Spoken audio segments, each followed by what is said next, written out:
Praise Yeshua મસીહા, hallelujah, good morning.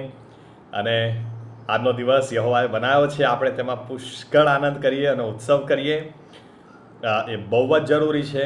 અને ખાસ કરીને જો તમે ખરેખર આનંદ કરી શકતા નથી, ઉત્સવ કરી શકતા નથી, ઘણી બધી પીડાઓ જીવનમાં છે, પ્રાર્થનાઓના જવાબો ઘણા બધા અટકી જાય છે, ઘણી બધી બાબતો સમજણ પડતી જ નથી કે મારી જ સાથે કેમ આવું થાય છે, તો આજે વચનમાંથી શ્રાપને સમજવાનો પ્રયત્ન કરીએ. કેમ કે બની શકે કે તમારા જીવનમાં કોઈ શ્રાપ હોય. આશ્ચર્ય થશે કે મારા જીવનમાં કોઈ શ્રાપ કેવી રીતે હોઈ શકે. પણ આપણે વચન વાંચીએ અને પ્રાર્થના સહિત આગળ જઈએ. ગલાતી 3 અધ્યાય તેની 13મી કલમ આ પ્રમાણે કહે છે, ખ્રિસ્તે આપણા વતી શ્રાપિત થઈને નિયમના શાપથી આપણને છોડાવી લીધા. કેમ કે લખેલું છે કે જે કોઈ ઝાડ ઉપર ટંગાયેલો છે તે શાપિત છે. ફરીથી એકવાર, ખ્રિસ્તે આપણા વતી શાપિત થઈને નિયમના શાપથી આપણને છોડાવી લીધા. પ્રાર્થના કરીએ. અમારા જીવતા ઈશ્વર પ્રભુ યેશુ મસીહ, અમે તમારો હૃદયથી આભાર માનીએ છીએ. એક નવો દિવસ તમે અમને આપ્યો છે, અને આપ્યો છે ત્યારે હેતુસર આપેલો છે. ત્યારે અમે પણ તમારા લોહીનો છંટકાવ લઈને અમારા સ્વર્ગીય પિતા તમારી પાસે આવીએ છીએ. ત્યારે પ્રાર્થના કરીએ છીએ કે પવિત્ર આત્માને તમે અમારી પર આ સમય રેડી દો. પવિત્ર આત્મા અમને સર્વ સત્યમાં દોરી જાય અને સત્ય અમને મુક્ત કરે. અમે ખાલી હાથે આવ્યા છીએ, પણ તમે આજે અમને ભરીને મોકલો. અમે જેવા આવ્યા છીએ એવા ને એવા રહેવા માંગતા નથી. માટે તમે અમારા હૃદયો સાથે વાત કરો, વ્યવહાર કરો. અમારા જીવનની ઘણી બધી એવી ગુપ્ત બાબતો આજે તમે તેને ઉઘાડી કરો, અને અમે પણ યોગ્ય નિર્ણયો લઈએ, યોગ્ય પ્રાર્થનાઓ કરીએ, અને અદ્ભુત અને અજાયબ પરિણામ મેળવીએ. અને અમારા જીવનથી મહિમા તમારા એકલા નો જ થાય. માટે અમે સર્વ તમારા હાથમાં સોંપાઈ જઈએ છીએ, અને અમારા અપરાધ, અમારી ભૂલ, અમારા બંધ અમે કબૂલ કરતા તમને વિનંતી કરીએ છીએ. તમે અમને માફ કરો, અને તમે એક નવી શરૂઆત અમને આપો, અને માન અને મહિમા તમે એકલા જ લો. આ પ્રાર્થના પ્રભુ યેશુ મસીહના નામમાં કરીએ છીએ. આમીન. મેં કીધું એ પ્રમાણે કે ઘણા બધા લોકો, ચલો આ રીતે જોઈએ. યોહાન 10 અને 10 એમ કે છે, ચોર મારી નાખવા, નાશમાં લઈ જવા, ચોર ચોરી કરવા, મારી નાખવા અને નાશમાં લઈ જવા, એ સિવાય બીજા કોઈ હેતુથી આવતો નથી. પણ પ્રભુ ઈસુ એમ કે છે, પણ હું આવ્યો છું કે જેથી તેઓને જ જીવન મળે, અને તે પુષ્કળ મળે. એટલે ઈશ્વર ખ્રિસ્ત ઈસુમાં જીવન, ઈશ્વરની મરજી કેવી છે કે આપણે પુષ્કળ આનંદિત જીવન જીવીએ, પુષ્કળ આનંદિત જીવન જીવીએ. આમ ઉભરાતો અને છલકાતો આપણો આનંદ હોવો જોઈએ, સમાય નહીં શકાય. ઇંગ્લિશમાં કહું તો યુ કેનોટ કન્ટેન. તમે એ બબલિંગ જોય જેને કે, એટલો બધો આનંદ. પ્રભુ ઈસુની ઈચ્છા છે કે તમને જીવન મળે. તેઓને જેનું બધું લૂંટાઈ ગયું, જેના જીવનમાં ચોર આવ્યો, શેતાન આવ્યો, તેઓને જીવન મળે, અને જેવું તેવું નહીં, પુષ્કળ મળે. So that they might have life and have life abundantly. પુષ્કળ અદ્ભુત જીવન મળે, અજાયબ જીવન મળે. પણ આજે હકીકત છે કે ઘણા બધા લોકો એ રીતે જીવન જીવી શકતા નથી, અને એટલા માટે શક્યતા છે કે એમના જીવનમાં કોઈ શ્રાપ હોય, અને હોઈ શકે છે. હું તમારી સામે, આ વિષય બહુ જ લાંબો છે, છતાં પણ હું એક પાયો નાખવાનો પ્રયત્ન કરું કે જેથી કરીને એનાથી પણ ઘણી બધી રાહત, ઘણો બધો દિલાસો અને ઘણો બધો છુટકારો ઘણા બધા વ્યક્તિને મળી શકે છે. એટલે બહુ ધ્યાનથી સાંભળજો અને સમજવાનો પ્રયત્ન કરજો. મેં કીધું એમ, હું બહુ ટૂંકમાં કહેવા જઈ રહેલો છું, એટલે તમે પોતે પણ આ વિષયને વધારે સારી રીતે સ્ટડી કરવું જ જોઈએ.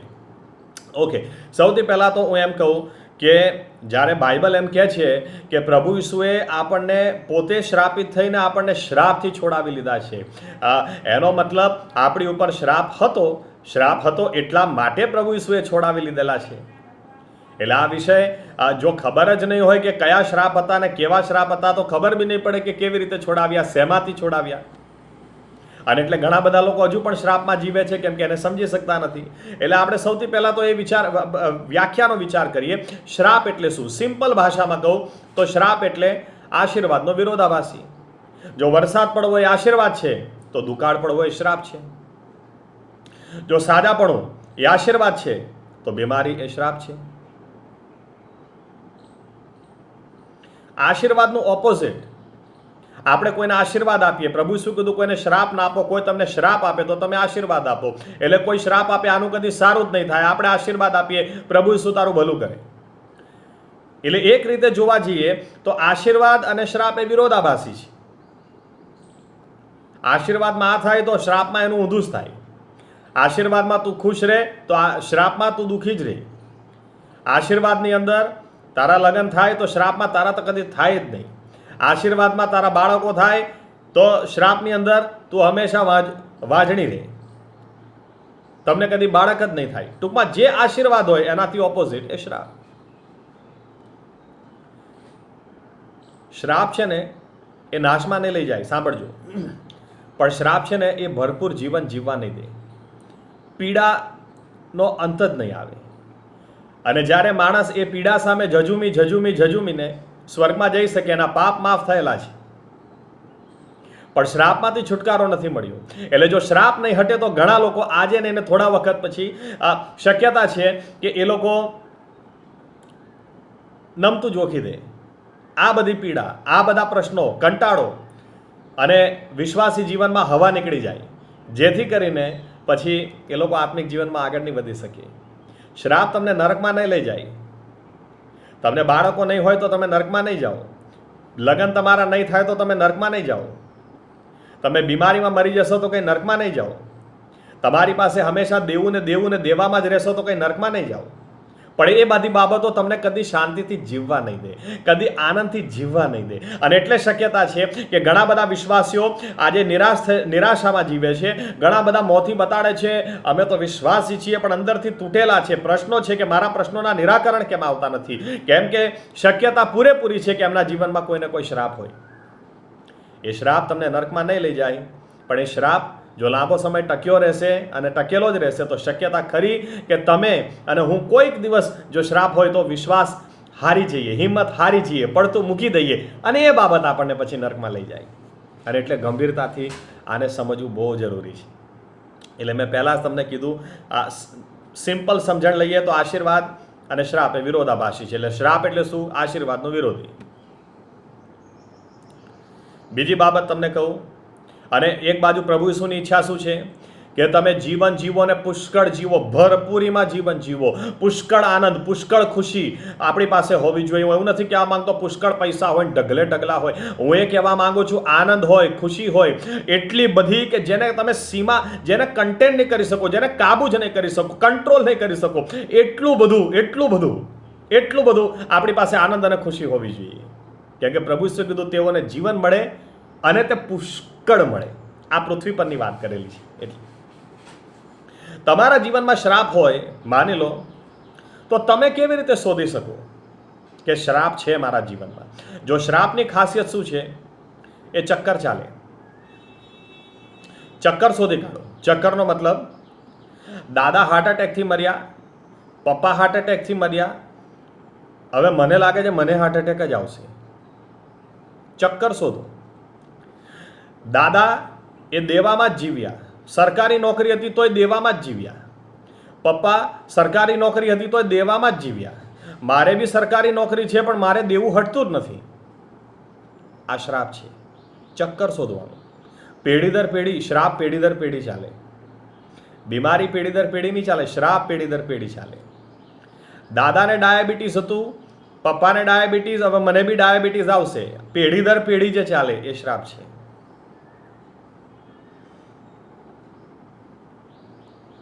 ચક્કર શોધી કાઢો. દાદાના બહુ મોડી ઉંમરે લગ્ન થયા, પપ્પાના બહુ મોડી ઉંમરે લગ્ન થયા, મારે બી ઉંમર નીકળી રહી છે, કેટલા પ્રયત્ન કર્યા થતા જ નથી. શ્રાપ હોઈ શકે. ચક્કર ચાલી રહ્યું છે. પેઢી દર પેઢી શોધી કાઢો. દાદાથી જે વ્યસન છૂટતું જ નહોતું, પપ્પા પણ એ જ વ્યસનમાં જીવ્યા. આજે મારાથી પણ એ વ્યસન છૂટતું જ નથી, એ વ્યસન મારી પાછળ પડેલું છે. એ શ્રાપ હોઈ શકે. ચક્કર શોધો. પેઢી દર પેઢી, પેઢી દર પેઢી શું ચાલી રહ્યું છે? ચક્કર શોધો. દાદા એમના લગ્ન જીવનથી કદી ખુશ નહોતા. મારા પપ્પા અને મમ્મી વચ્ચે કદી મેં શાંતિ જ નહીં જોઈ, હંમેશા ઝઘડા. મારે પણ આજે એ જ થઈ રહેલું છે. શ્રાપ હોઈ શકે. એટલે શ્રાપ તમારા જીવનમાં કેવી રીતે શોધશો? ચક્કર. ઘણા કુટુંબોમાં મારા દાદાના બેન કુંવારા જ રહી ગયા, એમના મેરેજ જ નહીં થયા. મારા ફોઈ આજે બી કુંવારા છે, મેરેજ જ નહીં થયા. એટલે પછી એ જ કુટુંબની છોકરી મેરેજ જ નહીં થાય, શ્રાપ છે. ચક્કર શું ચાલે છે જુઓ. દાદાના છૂટાછેડા થઈ ગયા, દાદાના 2 જ વર્ષમાં છૂટાછેડા થઈ ગયા, પપ્પાના 2 જ વર્ષમાં છૂટાછેડા થઈ ગયા, અને મારે બી હવે છૂટાછેડા પર વાત આવી. આ ચક્કર છે, આ શ્રાપ છે, પેઢી દર પેઢી ચાલે. કેમ જરૂરી છે એને સમજવું? કેમ જરૂરી છે? એક સિમ્પલ કારણ આપી દઉં. જો શ્રાપ હશે અને તમે સાજાપણા માટે પ્રાર્થના કરશો, મેડિકલ ડોક્ટરો, મેડિકલ સાયન્સ બહુ સારી બાબત આપણને એક વસ્તુ તો શીખાડે છે, યોગ્ય નિદાન બહુ જરૂરી છે. જો બીમારીનું યોગ્ય નિદાન નહીં થાય તો સમજી લેજો જ્યાં યોગ્ય નિદાન જ નહીં થાય ત્યાં યોગ્ય ઇલાજ પણ નહીં થાય. તમને તકલીફ હાર્ટની હોય ને પેલા કિડનીની દવા લે તો ક્યાંથી મેળ ખાય? એટલે જ્યારે શ્રાપ હોય, શ્રાપના માટે છુટકારાની પ્રાર્થના હોય, સાજાપણાની નહીં હોય. એટલે સાજાપણાની પ્રાર્થના કરો, મેળ જ નહીં ખાય. એક તમને દાખલો આપું. એક મીટિંગની અંદર એક સેવક પ્રાર્થના કરી રહેલા, અને જ્યારે પ્રાર્થના કરી રહેલા ત્યારે એમણે અચાનક જ કીધું કે મને પ્રભુ દોરવણી આપી રહ્યા છે, કોઈ બહેરો હોય તો એને લાવો, હું એના માટે પ્રાર્થના કરીશ. બહેરાને લાયા. કેટલા બધા બહેરા. એમણે પ્રાર્થના કરી, બધા બહેરા સાંભળતા થઈ ગયા, પણ એક બહેરો સાંભળતો નહીં થયો. એમણે ફરીથી પ્રાર્થના કરી, બીજી વાર કરી, ત્રીજી વાર કરી, પણ પેલો બહેરો સાંભળતો જ નહીં થયો. એટલે એમને બહુ આશ્ચર્ય થયું કે આવું કેવી રીતે શક્ય બને? આટલા બધા બહેરા સાંભળતા થઈ ગયા તો આ કેમ નથી થતો? પછી એમણે તરત જ પ્રશ્ન કર્યો, આને કોણ લઈને આવ્યું છે? તો એક વ્યક્તિએ હાથ ઊંચો કર્યો. એને પૂછ્યું કે આના ઘરમાં બીજા કેટલા બહેરા છે? તો પેલા માણસે કીધું કે સાહેબ બહેરા જ બહેરા છે, આખું ખાનદાન જ બહેરાવાનું છે. કે શું વાત કરે છે? ઓકે, સેવકને ખ્યાલ આવી ગયો, આને સાજાપણાની જરૂર નથી, આ શ્રાપ છે. એણે કીધું એના ઘરમાં જેટલા બહેરા હોય બધાને ભેગા કરો, કાલે મિટિંગનો છેલ્લો દિવસ છે, બધાને લઈને આવો. તો બધાને ભેગા કર્યા અને એ છેલ્લા દિવસે મિટિંગમાં લઈને આવ્યા. કેટલા બહેરા? કુટુંબમાંથી 33 જણા બહેરા, 33 બહેરા ભેગા કર્યા. અને સેવકે બીજું કશું જ નહીં કીધું, સાજાપણાની પ્રાર્થના જ નહીં કરી, પણ એમણે કીધું આ શ્રાપ છે. અને ગલાતી 3:13 પ્રમાણે પ્રભુ યેશુ મસીહના નામમાં આ શ્રાપ હું હટાવી દઉં છું, બહેરાપણાનો શ્રાપ હટાવી દઉં છું. એક સાંભળતા થાય, અને ત્યાં ને ત્યાં 33 સાંભળતા થઈ ગયા. શ્રાપ શોધી કાઢવો એટલે જરૂરી છે. એ પીડા આપશે, હેરાન કરશે, પેઢી દર પેઢી ચાલશે. એના માટે સાજાપણાની પ્રાર્થના નહીં, છુટકારાની પ્રાર્થના. પણ મેં કીધું એમ આ બહુ જ વાસ્ટ વિષય છે, એટલે હું ફટાફટ તમારી મધ્યે 3 બાબતો લઈ આવું કે આ શ્રાપ શરૂ કેવી રીતે થાય. કેમ કે જો એ આપણને ખ્યાલ આવી જાય કે શ્રાપ કેવી રીતે શરૂ થયો, તો એના માટેની પ્રાર્થના એકદમ સહેલી થઈ જાય. સૌથી પહેલી બાબત કે આપણે એક કલમ વાંચીએ, નિર્ગમન 34 અને 7. અને એ કલમ વાંચીએ એ પહેલાં તમને એક બાબત કહું, મારા અનુભવથી કહું છું કે આપણા ખ્રિસ્તી લોકોના માટે જ કહું, ઘણી બધી વાર એટલા અજ્ઞાનતામાં જીવે છે, એટલા બધા અજ્ઞાનતામાં. એટલે મને હોશિયાર 4 ને 6 વારંવાર વાપરવી પડે કે મારા લોક જ્ઞાનને અભાવે નાશ પામે છે. ઈશ્વર એવી ફરિયાદ કરે છે, મારા લોક જ્ઞાનને અભાવે નાશ પામે છે. જ્ઞાન નથી. જ્યારે હિન્દુ લોકો અને બીજા લોકો એવું કહે ને, આ તો બધું અમારા પૂર્વજોનું નડી રહ્યું એવું લાગે છે. ખબર છે, આપણા ખ્રિસ્તીઓ તરત શું કહે છે? અરે ના યાર, અમે તો એવું કશું માનતા જ નહીં, અમે તો એવું કશું માનતા જ નહીં. અને પછી એમના જ મોડે જ્યારે તમે પૂછો તો શું કહેશે? ભાઈ અમે તો પાપ નહોતું કર્યું, અમારા બાપ દાદા પૂર્વજો આદમ અને હવાએ કરેલું. તો આદમ અને હવાનું પાપ નડી શકે, અને બીજી બાજુ શું કે અમારા પૂર્વજોનું અમને કશું નડતું નથી. આપણે જાગીએ, બાઇબલ થોડું સારી રીતે વાંચીએ. મને ગુજરાતી ટર્મ નહીં ખબર પડે, પણ ઇંગ્લિશ કહું તમને, એને જનરેશનલ કર્સ કહેવાય. પેઢી દર પેઢી જે શ્રાપ ચાલે, પેઢી દર પેઢી આની સમજણ લોકોને છે જ નહીં. એવું જ કહીને ઊભા રહી જશે, અમને તો પૂર્વજોનું કશું ના નડે. અલા, બાપને દેવું હોય તો છોકરા પર એ દેવું આવે જ, બાપને તકલીફ હોય એ છોકરા પર આવે જ, ડાયાબિટીસ બાપને હોય તો બાળકોમાં આવે જ છે. અને આપણે એવું કહી રાખવાનું અમને બાપ દાદાનું કશું નડતું નથી. આધડાની જેમ ના જીવી, આપણે જોઈએ આપણને ખરેખર નડે છે. બાપે બેંકમાં લૂંટફાટ કરી હોય ને તો બાળકોને બીજાની સામે મોં દેખાડતા તકલીફ જ પડે. મા બાપનું કરેલું બાળકોને નડે, અને તોય આપણે બોલે રાખો ના અમે તો એવું કશું માનતા નહીં, અમે તો એવું કશું માનતા નહીં. બાઇબલ શું કહે છે એ જોઈએ. એટલું તો ખબર પડે જ છે કે એક માણસનું કરેલું, આદમ અને હવાનું કરેલું આખી દુનિયાને નડી રહ્યું છે. એ આપણા પૂર્વજો હતા, પહેલા પુરુષ અને સ્ત્રી, એમણે પાપ કર્યું, એના કારણે દરેકમાં પાપ ઘૂસી ગયું. અને આપણે કઈ રીતે કહી શકીએ કે આપણી આગલી પેઢીએ જે કર્યું આપણને નડતું નથી, અમે તો કંઈ એવું માનતા નથી? એટલે વાંચી આ કલમ નિર્ગમન 34 અને 7. હજારો પર કૃપા રાખનાર, અન્યાય તથા ઉલ્લંઘન તથા પાપની ક્ષમા કરનાર અને દોષિતોને નિર્દોષ નહીં જ ઠરાવનાર, બાપના અન્યાયના લીધે છોકરા પર અને છોકરાના છોકરા પર ત્રીજી ચોથી પેઢી સુધી બદલો વાળનાર. અહીંયા શું લખેલું છે? જો બાપ સીધો રહે, બાપ વિશ્વાસુ રહે, તો એની અસરો શું થાય? ઈશ્વરને વિશ્વાસુ રહે, ઈશ્વરને પ્રેમ કરે તો એની અસરો શું થાય? બાઇબલ એમ કે છે એની 1000 પેઢીને ઈશ્વર આશીર્વાદ આપે. હાલેલુયા. પણ જો બાપ ઈશ્વરની વિરુદ્ધ જાય, કે મા ઈશ્વરની વિરુદ્ધ જાય, કોઈ પણ વ્યક્તિ ઈશ્વરની વિરુદ્ધ જશે, એની આજ્ઞાઓ તોડશે, તો એની ત્રીજી ચોથી પેઢી સુધી શ્રાપ ચાલશે. આ ઈશ્વરનું વચન કે છે, આ ઈશ્વરનું વચન કે છે. અહીંયા ચોખ્ખે ચોખ્ખું લખેલું છે. એક દાખલો તમને આપી દઉં, કેટલા બધા શ્રાપ કેવી રીતે ચાલુ કરવામાં આવે છે.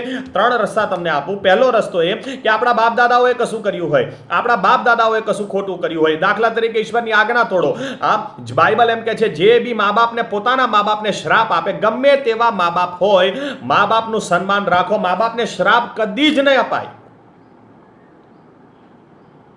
તમે મા બાપને શ્રાપ આપશો તો પછી તમે જુઓ કે તમારી પર કેવા શ્રાપ ઉતરી આવે છે. ઈશ્વરની આજ્ઞાઓ તોડી, ઈશ્વરની આજ્ઞાઓ તોડી, ઈશ્વરના વચનો તોડ્યા.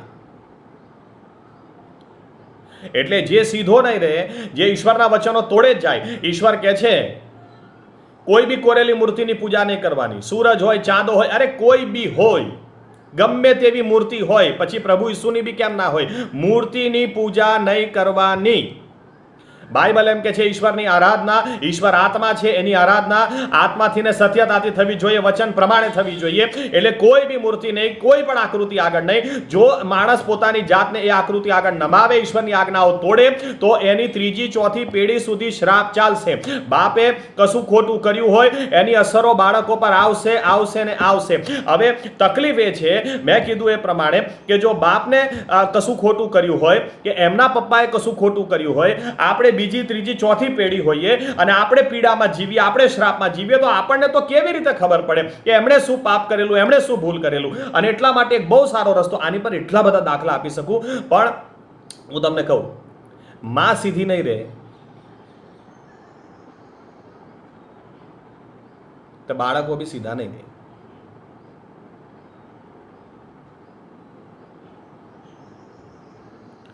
ઉદાહરણ રૂપે,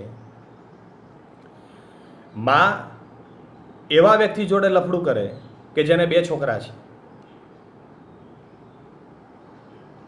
શ્રાપ. બીજાનું ઘર તોડાવે, એનું પોતાનું ઘર કદી નહીં બને. માં એવા વ્યક્તિને ફસાવે, એ સ્ત્રી એવા વ્યક્તિને ફસાવે કે જેને 2 બાળક છે, તો જ્યારે આને 2 બાળક થશે, તે આને માની લો કે છોકરો છોકરી થયો, તો આનો છોકરો એ એવી સ્ત્રીને સાથે લફડું કરશે જેને 2 બાળકો હશે, અને આની છોકરી પણ એવા જ લફડામાં ફસાશે, એવા જ પુરુષના લફડામાં ફસાશે જેને 2 બાળકો હશે.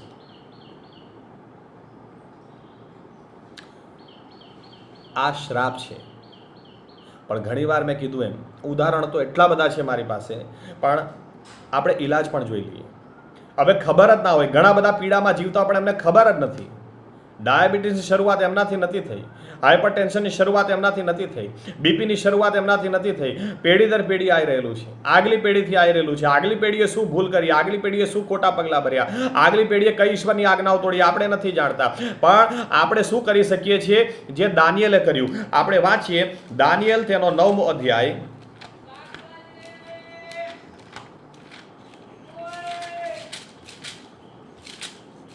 પહેલો મેં કીધું એ પહેલો રસ્તો આપણે જોઈ રહ્યા છીએ. પહેલી બાબત કે આપણી પર શ્રાપ આપણા પૂર્વજોથી શરૂ થાય, મા બાપથી કે એમના મા બાપથી, કેમ કે ત્રીજી ચોથી પેઢી સુધી એ ચાલે. બહુ બધી કલમો છે બાઇબલમાં, પણ અહીંયા પણ આપણે જોઈએ કે દાનિયેલ જ્યારે પ્રાર્થના કરવા બેઠો, દાનિયેલના 9મા અધ્યાયની અંદર તમે જુઓ, આપણે શું કરી શકીએ? ઇલાજ તમને આપું. ઇલાજ તમે શું કરી શકો?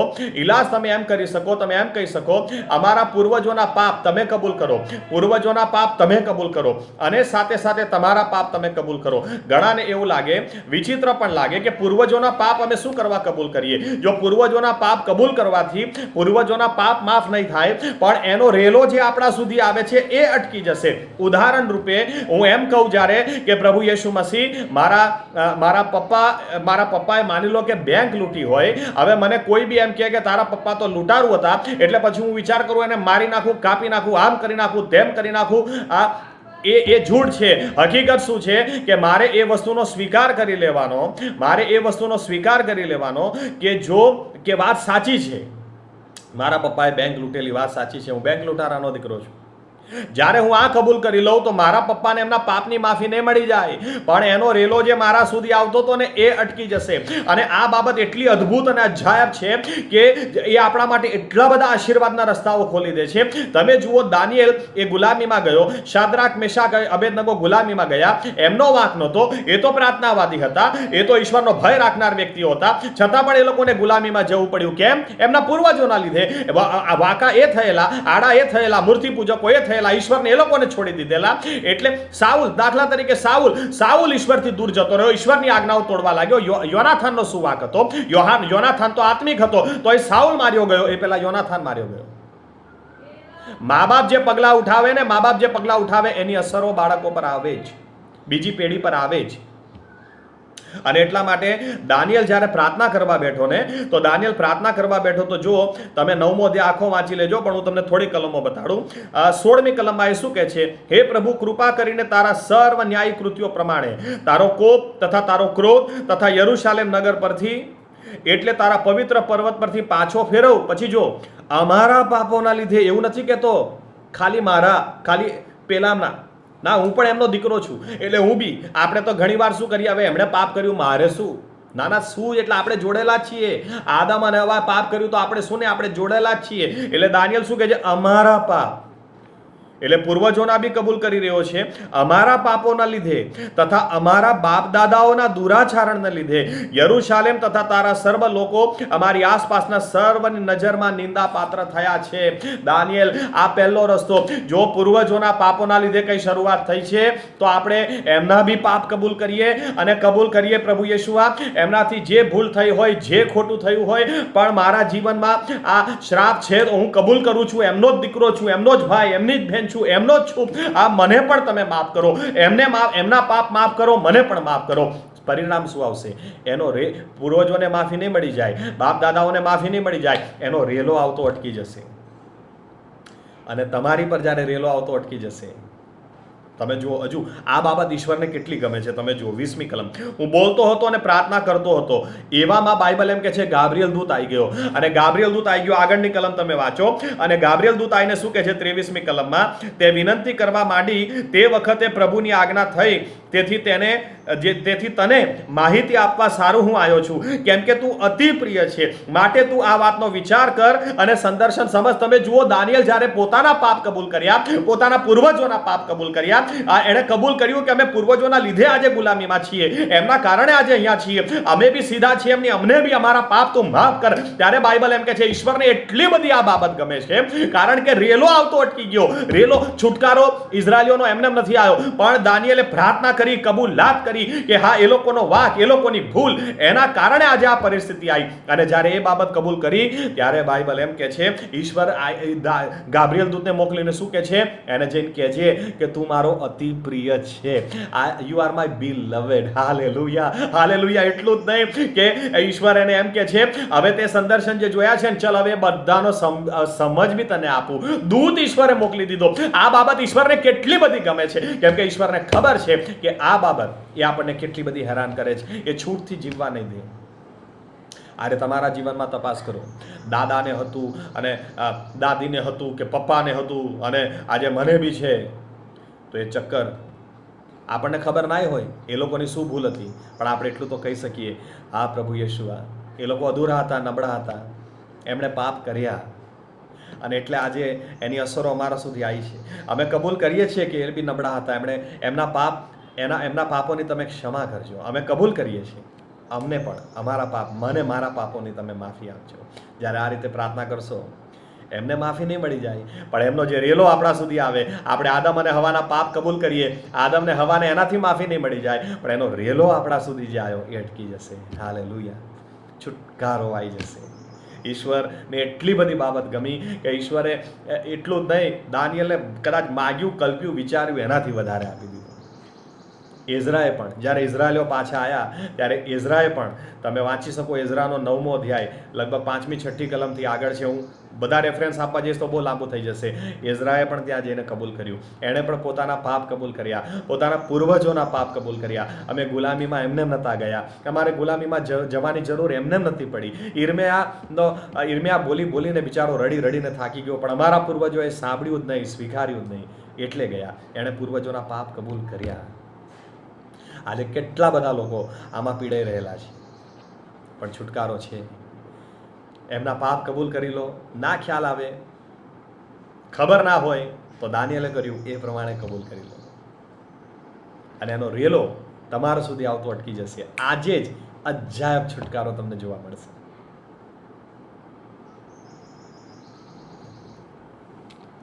દાદા દારૂથી છૂટી નહીં શક્યા, બાપ બી દારૂડિયો, અને આજે મને પણ એવું વ્યસન પકડાયું છે, છૂટતું જ નથી. કબૂલાત કરો. સિમ્પલ. પ્રભુ યેશુ મસીહ, મારા દાદાએ કદી આત્મિક જીવન સિરિયસલી લીધું નહીં, અને એમાં સપડાયા. એમણે આ દ્વાર ખોલી દીધા. આજે હું એમના માટે માફી માગું છું. તમે એ પાપને માફ કરો, મને પણ માફ કરો, તો તમારું દારૂ છૂટી શકે છે, છૂટી જશે. એ ચક્કર હશે, શ્રાપ હશે, હમણાં છૂટી જશે. પણ પૂર્વજોના પાપ કબૂલ કરો. મેં કીધું એમ બોલીશ તો બહુ બધું છે, પણ આપણે આગળ જઈએ. બીજી બાબત, બીજી રીતે શ્રાપ આવે. કેવી રીતે આવે? આપણો અધિકારી આપણને આપી શકે. મા બાપ આજે ઘણી બધી વાર એમને ખબર જ નથી પડતી કે એમણે એમના બાળકોને આશીર્વાદ આપવા જોઈએ, એની જગ્યાએ શ્રાપ આપે છે.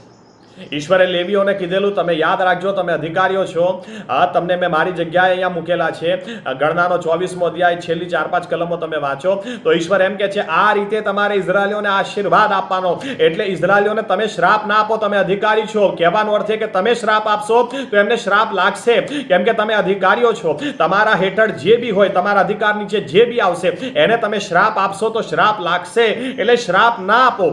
ઘણી બધી વાર મા બાપ સમજતા નથી, પણ એ પોતાના બાળકોને પેલો બિચારો ફેલ થઈ ગયો તો ફેલ થઈ ગયો એમાં દુનિયાભરના શ્રાપ આપી દે. તું ડોબો જ રહ્યો, તું ડોબો જ રહેવાનું, તો જિંદગીમાં કશું નહીં કરી શકે. મને તો નહીં લાગતું તારું કદી સારું થાય. શેના માટે તમે તમારા બાળકોને શ્રાપ આપો? તમે અધિકારી તરીકે તમારી હેઠળ જે કંઈ છે એને આશીર્વાદ આપો, એને આશીર્વાદ આપો, એને શ્રાપ ના આપો, કેમ કે એ વ્યક્તિ શ્રાપિત થઈ શકે છે. તમે જુઓ એક સારો ઉદાહરણ, ઉત્પત્તિ 31મો અધ્યાય એની 32મી કલમ. અહીંયા યાકૂબ એ પાછો જઈ રહેલો, અને રાહેલે એના બાપ લાબાનના ઘરમાંથી થોડી મૂર્તિઓ ચોરી લીધેલી. તો લાબાન શોધતો આવ્યો પાછળ કે ભાઈ એ મૂર્તિઓ ક્યાં છે, મને આપી દો, મને આપી દો. યાકૂબને ખબર જ નહોતી કે રાહેલે લીધી છે. એટલે યાકૂબે કીધું, ભાઈ અમારી પાસે નથી. અને તોય લાબાને કીધું, ના તારી પાસે છે, બધું તપાસ કરી, ના મળ્યું. છેવટે યાકૂબે શું કહી દીધું? યાકૂબને ખબર નથી, પણ યાકૂબ શું કહે છે? જેની પાસેથી તારા દેવો જડે તે જીવે નહીં. મારી પાસે જે કંઈ તારું છે તે આપણા ભાઈઓના દેખતા તું ઓળખીને લઈ લે. કેમ કે યાકૂબ જાણતો નહોતો કે રાહેલે તે ચોરી કરી છે. યાકૂબના મોઢે શું નીકળ્યું? યાકૂબ એ અધિકારી હતો, રાહેલનો પતિ હતો. બાઇબલ કહે છે પતિ એ પત્નીનું શિર છે. એટલે અધિકારી તરીકે શું બોલ્યો યાકૂબ? કે જેની પાસેથી તારા દેવો જડે તે જીવે નહીં. અને પછી પરિણામ શું આવ્યું? 35મી કલમમાં 16 થી 19મી કલમ તમે વાંચો તો બાઇબલ એમ કે છે, રાહેલે ગર્ભવતી થઈ, અને જ્યારે ડિલિવરી થઈ બધું નોર્મલ જ હતું, પણ ડિલિવરી થઈ, બિન્યામીન જન્મ્યો, રાહેલ મરી ગઈ. કેમ કે યાકૂબના મોઢે શું નીકળેલું? અધિકારીના મોઢે શું નીકળેલું? જેણે તારા દેવો જેની પાસે હોય એ જીવે જ નહીં, બસ એ મરી જ જાય. એક અધિકારી વ્યક્તિ એની નીચેના લોકોને શ્રાપ આપી શકે છે. ઘણા બધા લોકો આજે શ્રાપમાં જીવે છે, એટલે નહીં કે એમણે કશું ખોટું કર્યું છે, એટલા માટે જીવે છે. કેમ કે એમના ઉપરી એમને શ્રાપ, આ પાપ, આ પાપ, આ પાપ, મા બાપ શ્રાપ આપે, દાદા દાદી શ્રાપ આપે, મિત્રો શ્રાપ આપે, પતિ શ્રાપ આપે, પત્ની શ્રાપ આપે, કોઈ બાકી જ નહીં, બધા શ્રાપ જ આપ કરે. જે તમારા અધિકારીઓ છે, જેની હેઠળ તમે છો, જ્યારે એ વ્યક્તિ તમારા વિશે આડોવડું બોલે તો તમને શ્રાપ લાગી શકે છે. અને એટલા માટે આનો ઈલાજ શું? આનો ઈલાજ એક જ છે કે આપણે પ્રભુ ઈસુ શ્રાપિત થયા જેથી આપણા શ્રાપો હટી જાય. આ પ્રભુ ઈસુ, મા બાપ શું કહે છે કે તું જીવનમાં કદી ખુશ નહીં થાય, જોઈ લેજે. અને જ્યારે એ બાળક ખુશ ના થાય તો પાછી એમાં બી એમને વટ લાગે, મેં તો કીધેલું ને તું કદી ખુશ નહીં થાય, મેં તો કીધેલું ને તું કદી આશીર્વાદિત નહીં થાય, મેં તો કીધેલું ને તારું કદી ભલું નહીં થાય. જરા વિચાર કરીએ. પ્રભુ ઈસુ એટલે કીધું ગમે તેવું કોઈ તમને શ્રાપ આપે પણ તમે આશીર્વાદ આપો, તમે શ્રાપ ના આપો. કેમ? કેમ કે આશીર્વાદ બી લાગે છે, શ્રાપય લાગે છે. થોડા ગંભીર થઈએ. એટલે જે કોઈ વ્યક્તિઓ આજે એવી પીડામાં જીવી રહેલા છો કે તમને તમારા ઇવન ઘણીવાર બાળકોને પણ મેં જોયેલા છે, તમે જરીક એમનું કયું ના કરો તો તમને એટલા બધા શ્રાપ આપી દે, એટલા બધા શ્રાપ આપી દે કે ના પૂછો વાત. ગંભીર થઈએ. દરેકને આશીર્વાદ જ આપીએ, કોઈને શ્રાપ ના આપો, કોઈને બી નહીં. આનો ઈલાજ શું? આપણે એ જ પ્રાર્થના કરીએ કે પ્રભુ યેશુ મસીહ મારી વિરુદ્ધ જેણે જે કંઈ બોલ્યું છે, જેટલા બી શ્રાપ મને આપ્યા છે, પછી મારા પોતાનાએ આપ્યા, બીજા મારા અધિકારીઓએ આપ્યા, જેણે બી આપ્યા છે, પણ તમારા વચનની વિરુદ્ધ છે, એ બધા શ્રાપ આજે હું નકારી દઉં છું. તમારા લોહીથી ફરીથી મને ધોઈ નાખો અને મને એક નવી શરૂઆત આપો. અને આપણે કહીએ કે મને એટલો બધો આશીર્વાદિત કરો કે કોઈ શ્રાપ મને કદી લાગે જ નહીં. બલામને શેના માટે લાવ્યો બાલાક રાજા? કે ઇઝરાયલીઓને શ્રાપ આપ, કેમ કે શ્રાપ લાગે. શ્રાપ આપ. પેલો માણસ કે છે આ પ્રજા એટલી બધી આશીર્વાદિત છે, એટલી બધી કે એમને કોઈ શ્રાપ લાગે એવો જ નથી. પ્રભુ ઈસુના લોહીમાં આજે પણ એ સામર્થ્ય છે કે આપણને એટલા બધા આશીર્વાદમાં આપણે જીવીએ કે કોઈ શ્રાપ કદી લાગે જ નહીં. એટલે આપણા અધિકારીઓએ, આપણા પોતાનાઓએ જ આપણને શ્રાપ આપ્યો હોય તો પ્રભુ ઈસુના લોહી નીચે બાબતોને લઈ આવીએ અને કહીએ કે પ્રભુ યેશુ મને તમે એક નવી શરૂઆત આપો. હું રદ બાતલ જાહેર કરું છું, જેટલા બી શ્રાપ આજે એક એકને નકારી કાઢું છું અને તમારા વચનોમાં એક એક આશીર્વાદ જે મારા માટે છે એને સ્વીકારું છું. કેમ કે પ્રભુ ઈસુથી મોટો ઉપરી બીજો કોઈ નથી. એની આધીનતામાં આવી જાઓ, કોઈ શ્રાપ લાગી જ નહીં શકે. છેલ્લી બાબત, ત્રીજી બાબત. પહેલી બાબત કે પૂર્વજો સીધા નહીં રહે ત્યાંથી શ્રાપ શરૂ થઈ શકે. બીજી બાબત, આપણા ઉપરી આપણા અધિકારીઓ આપણને શ્રાપ આપી શકે, મા બાપ આપી શકે. અને ત્રીજી બાબત, આપણે પોતે જ આપણી જાતને શ્રાપ આપી શકીએ. અને આ તો એવું છે કે કેટલા બધા લોકો પોતાની જાતને શ્રાપ જ આપે છે અને પછી અપેક્ષા રાખે કે મારા જીવનમાં કશું સારું કેમ થતું નથી. હું ઘણી વાર લોકોને કહું, લોકો તમારા વિશે ગમે તેટલું ખરાબ બોલે પણ તમે તો તમારા વિશે સારું બોલો. અમારા વિશે બધા બહુ ખરાબ બોલે છે. ખરાબ એટલે એટલું ખરાબ કે ના પૂછો વાત. અમે કમસે કમ મગજમાં એટલું લઈને ચાલીએ છીએ, જેને જેટલું ખરાબ બોલવું એ બોલે. અરે હું તો મારા માટે સારું બોલું. જો નીતિ વચન 6 અધ્યાય 2 કલમ, તો તું તારા મોઢાના વચનોથી ફસાયો છે, તું તારા મોઢાના શબ્દોથી સપડાયો છે. ઘણા બધા લોકો પોતાને શ્રાપ આપે છે, પોતાના શબ્દોથી પોતે જ ફસાય છે, પોતાની વાતોથી પોતે જ ખોટી બાબતોમાં સપડાઈ જાય છે. પોતે જ બોલી દે, એ કોરોના વાયરસ આવ્યો છે, આ તો મને તો કશું નહીં કરે, મને તો બીક લાગે છે, મને લાગી જશે તો. તમારા મોઢાના ફળથી જ તમે ફસાયા. તમે પોતાને શ્રાપ આપો. આ ઇઝરાયલીઓ પોતાને શ્રાપ આપ્યો. ઇતિહાસમાં એક હોમવર્ક આપું છું, જોઈ લેજો.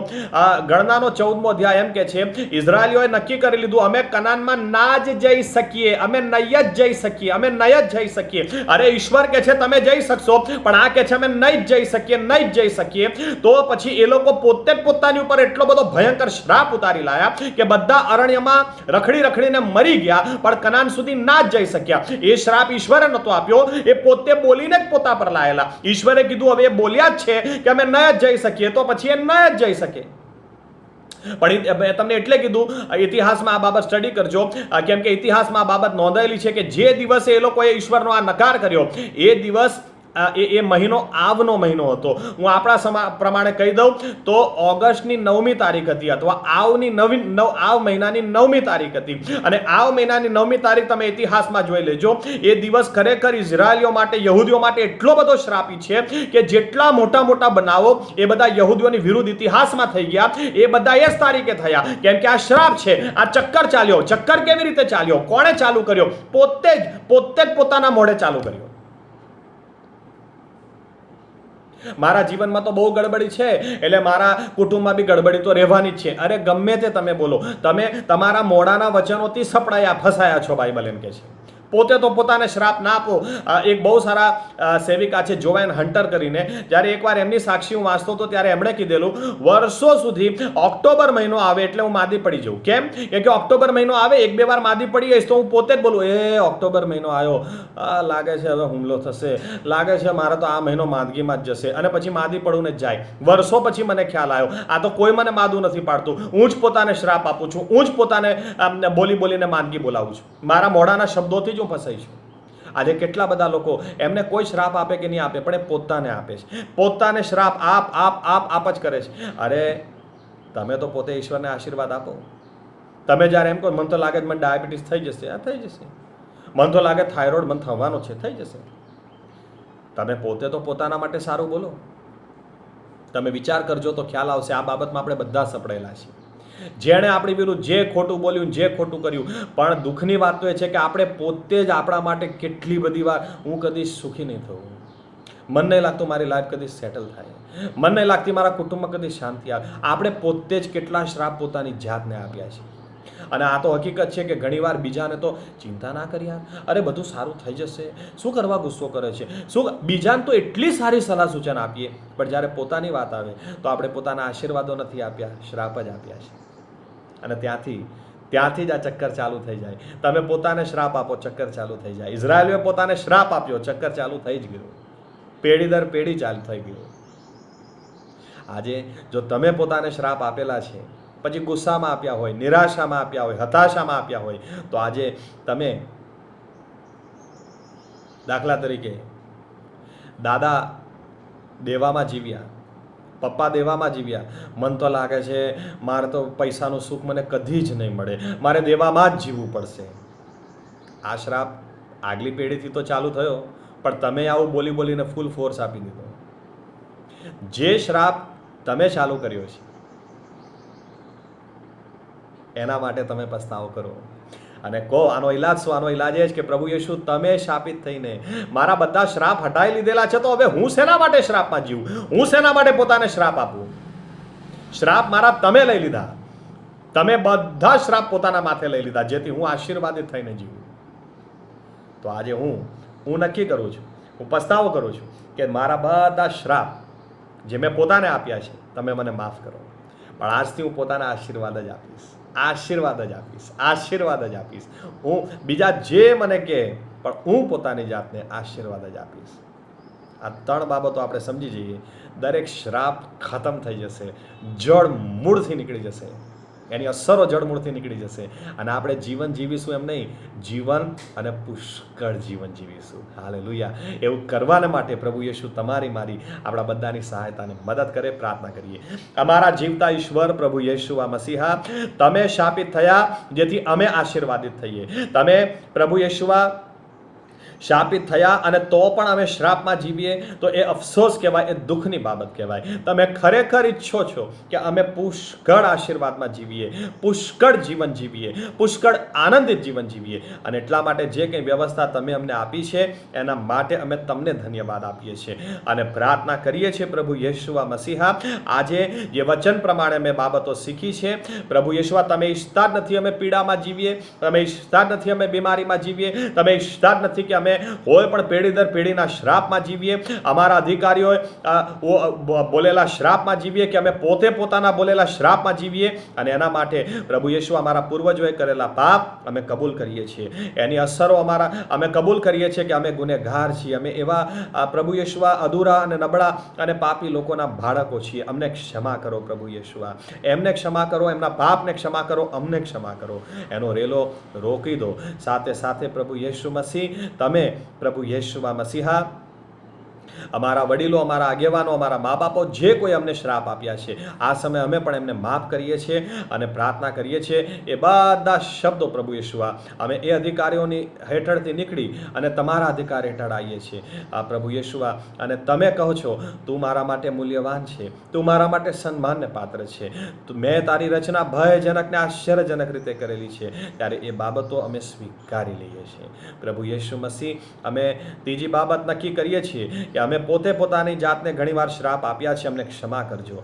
અમે પોતાને આજ પછી શ્રાપ નહીં આપીએ, અમે પોતાને આશીર્વાદ જ આપીશું. બીજા અમારા માટે શું બોલે એ અમારા હાથમાં નથી, પણ અમે અમારા માટે શું બોલીએ એ અમારા હાથમાં છે. માટે અમે પોતાને આશીર્વાદ અને આશીર્વાદ જ આપીશું.